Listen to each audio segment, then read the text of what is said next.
איך מתקדם הפיענוח של מגילת הנחושת? תקוע עם השיפוט של המטבח בינתיים. אני רק אסיים עם המטבח, אני אכנס לזה בכל הכוח. אני מקווה שישאר לך כוח.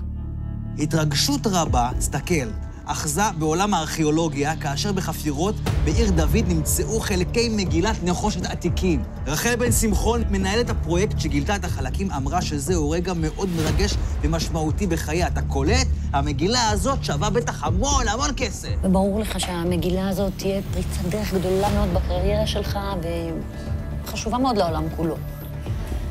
אז בואו נחזור ונתרכז במה שבאמת חשוב. אנחנו חייבים לסיים עם המגילה הזאת, ויש לנו כל כך מעט זמן. טוב, אולי באמת הגיע הזמן להביא בעל מקצוע. יש לי סיפור ארוך עם הבן שמחון הזאת. כבר הרבה זמן מסתובבות שמועות, שיש איזו מגילת נחושת, שמסתתר מאחורי איזה סוד גדול. נראה לי שזאת המגילה שהיא מצאה. אני צריך שתביאו לי אותה. המידע שקיבלתי, היא נמצאת בבית של בן שמחון. יש לנו שבוע. שבוע!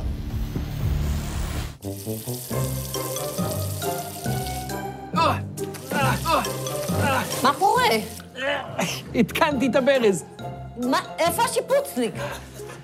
הנה. עמרם, זה לא מצחיק. אנחנו סיכמנו שמביאים איש מקצוע. כל הבוקר הייתי בטלפונים כדי למצוא מישהו עם המלצות שאפשר לסמוך עליו.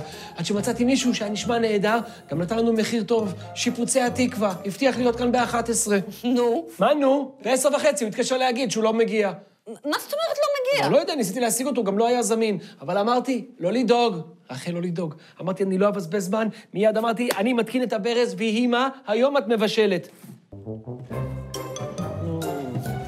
לא. נו, זה לא יכול להיות. אני שנייה מסדר את זה. אוי, מת. אני שנייה מסדר פה משהו ויהיה לך מת. לא מבינה את זה. מה, אדם פשוט נעלם? איזה חוצפה. אין מה לעשות, רחל, אין מה לכעוס. צריך לדון אדם לכף זכות. אני לא מבינה אותך. אין עוד יותר שיפוצניקים בעולם? זה בסדר, רחל, הכל בסדר. אני רק אפתור פה את העניין הזה ויהיה לנו מים. מה לא מעניין אותי המים או הברז? מה שחשוב זה שאתה בזבזת לנו עוד יום. אין לנו זמן, עמרם, אין. בזבזתי? אני אומר לך שהבן אדם הבריז לנו. אז במקום שאני אשב וזה לא תקום, אמרתי שאני אסיים עם השיפוץ הזה ושיהיה לנו ברז. בזבזתי.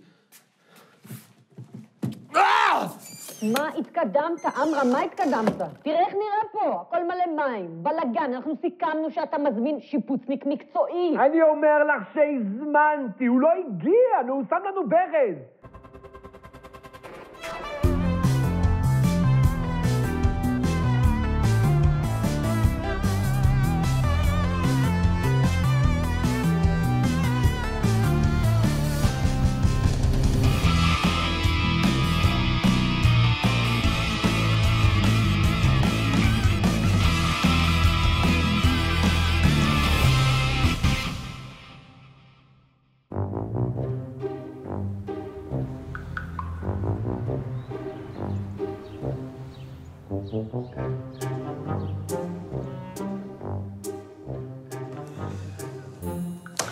אוף, אני לא מבינה פה כלום. אבא. נועם, יש מצב אתה עוזר לי בשיעורי בית במשנה? אני אעזור. בטח, למה לא? אנחנו לומדים פרק ו', והסוחרת האומנין, מכיר? ברור. אז אתה בא לעזור לי? כן, מה שלא? נועם, לא נראה לי אתה יכול לעזור לי שאתה תקוע ככה בטאבלט שלך. סליחה, וואי. הסוחרת האומנין והתוזזה, אין להם זה על זה, אלא תרומת. זה הרשע של המשנה. והסייפה, סחרת החמר והקדר, להביא פירפרין וחלילים, לקלה עולמית, ופועלים להעלות פשטנון מן המשרה בכל דבר שעבד. וחזרו בהן, מקום שאין שם אדם, סוחר עליהן ומטען. כבר למדנו אותה בכיתה, כמדתנו. נו, מה את לא מבינה? אני לא מבינה מה ההבדל בין הרשע לסייפה. גם זה כל המקרים האלה בסייפה. יש פה מלא מילים מסובכות. טוב, בואי נתחיל עם הרשע של המשנה. שם מדובר על פועלים. אומנים? כן. אומנים זה בשפה של המשנה. בשפה של ימינו, פועלים. סבבה. מישהו ששכר פועלים והם הבריזו לו, או שהוא הבריז להם ולא לקח אותם לעבודה, למרות שהם סיכמו. אז זה הכוונה הטו זה את זה? כן, נגיד שאבא רוצה להזמין שיפוצניק, שיבוא לעבוד פה במקומו. הוא קובע איתו, וברגע האחרון הוא לא מגיע. מה, אבא סיפר לכם על הבלגן? איזה בלגן? נועם עוזר לי בשיעורי בית במשנה. מה, לא דיברתם על השיפוצניק שהבריז לנו היום? שיפוצניק הבריז לכם? וואי, איזה באסה. בכל מקרה, אני עוזר לאביגיל עם המשנה שהיא לומדת. זה על פועל שהייתה את בעל הבית ולא הגיע לעבודה, למרות שהם קבעו. עמרם, תראה, אביגיל לומדת במשנה בדיוק על מה שקרה לנו היום. מה? מה זה עם השיפוצי הוואזי? שיפוצי התקווה? מה איתו?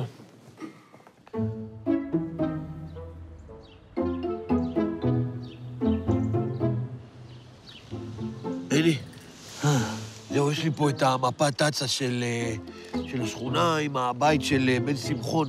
שהוא עד התצה. זה התצה, זה גם כולל טאבה. מה זה טאבה? תצה, תגיד לי, זה בעברית המילים שאתה ממציא, מה זה? בקיצור, זה המפה הכי מעודכנת. נראה לי אתה לא מעודכן, מורדי, היום לא צריך מפות כאלה, היום יש את זה במחשב, את הגוגל מפס. גוגל מפס! אתה לא מעודכן? אז מה זה הטבלה הצבעונית הזאת? זה הקומדות של המשנה. מה? קומדת, זו שיטה ללמוד במשנה, שלפני שלומדים את המשנה, מנסים לזהות מה התפקיד של כל משפט. ככה יותר קל להבין אותה. אוקיי, אבל מה זה המילה הזאת, קומדת? זה ראשי תיבות, כותרת, אומר, מקרה, דין וטעם. מעניין. ואיך זה עובד? נגיד במשנה הזאת, הסוחר את האומנין, והטו זה את זה, זה מקרה. מישהו ששכר פועל והם יטו אחד את השני. אבל הקטע המגניב פה, אבא, כן. זה שכל משפט צובעים בצבע אחר. אמרנו, המקרה זה בסגול, כן. אז המשפט הראשון הוא בסגול. כן, אני רואה. רגע, אם אני זוכרת נכון מהסרטונים משנה שעברה, הדין זה בירוק. זאת אומרת, אין להם זה על זה אלא תרעומת, זה הדין. נכון, רוב הפעמים הדין בא אחרי המקרה. טוב, זה הגיוני. קודם המשנה אומרת מה המקרה, ואז היא אומרת מה צריך לעשות. כאילו, מה הדין. מעניין, ואני רואה שהמשך המשנה זה עוד מקרה. שכר את החמר ואת הקדר, להביא פרי עפרין וחלילים לכלה או למת, ופועלין להעלות פשתנו מן המשרה, וכל דבר שעבד. אז כאן יש כמה מקרים. ובעצם הדין, המשפט הירוק שיבוא הוא הדין על כל המקרים שקראנו. סוחר עליהן או מטען. יפה. נכנסת מהר לעניינים, עמרם? מעניין.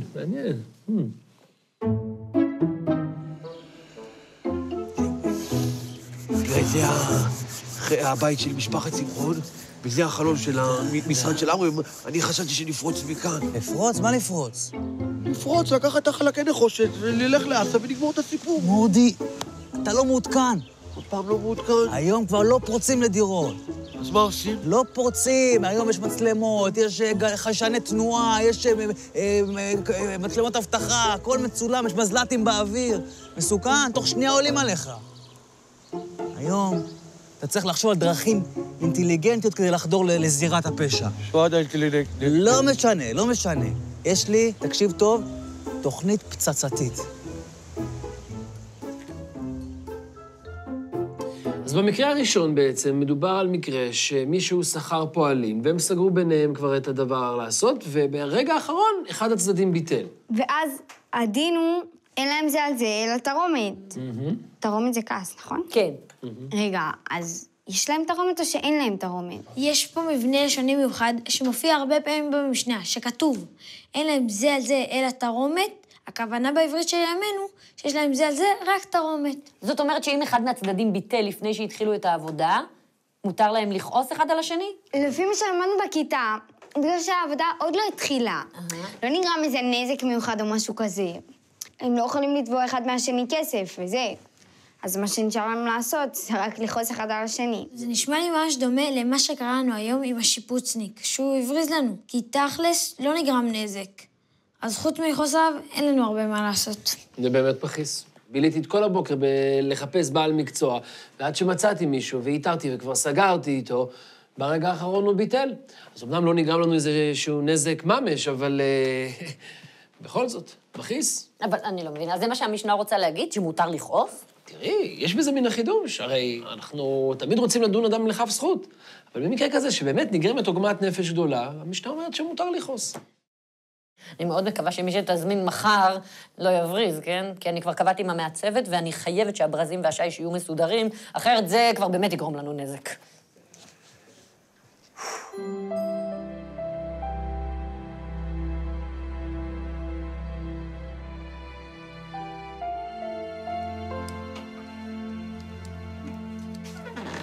היי. היי, אבי.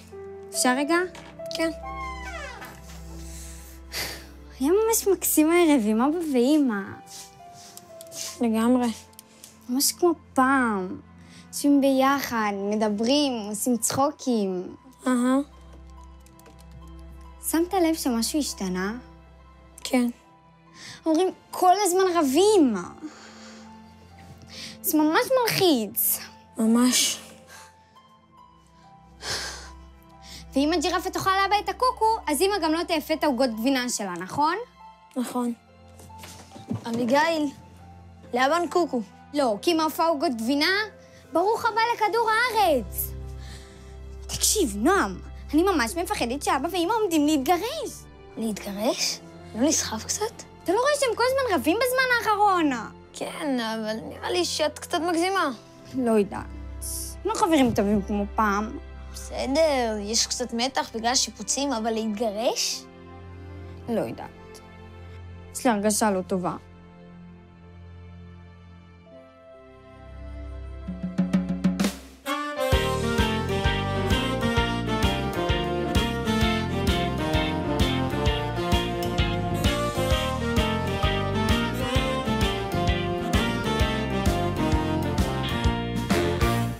אמרו לי נשמה, רוץ ללמוד משנה. שאלתי איך לרוץ, איך בכלל ללכת. המשנה מרשימה, מאירה אך משונה, מעליבה אך נראית לי מסובכת. אמרו לי קח סרטון, ובו שיטה בדרך, והמשנה פתאום פשוטה ונהדרת. רוץ על זה איתנו בשמחה, עם החברים והמשפחה. נדלקתי ונדבקתי, פתאום אני חרוץ, אני יוצא כרגע לרוץ. לאן אתה רץ? לאן אתם רצים? אנחנו רצים למשנה. לאן אתה רץ? לאן אתם רצים? אנחנו רצים למשנה. קום דף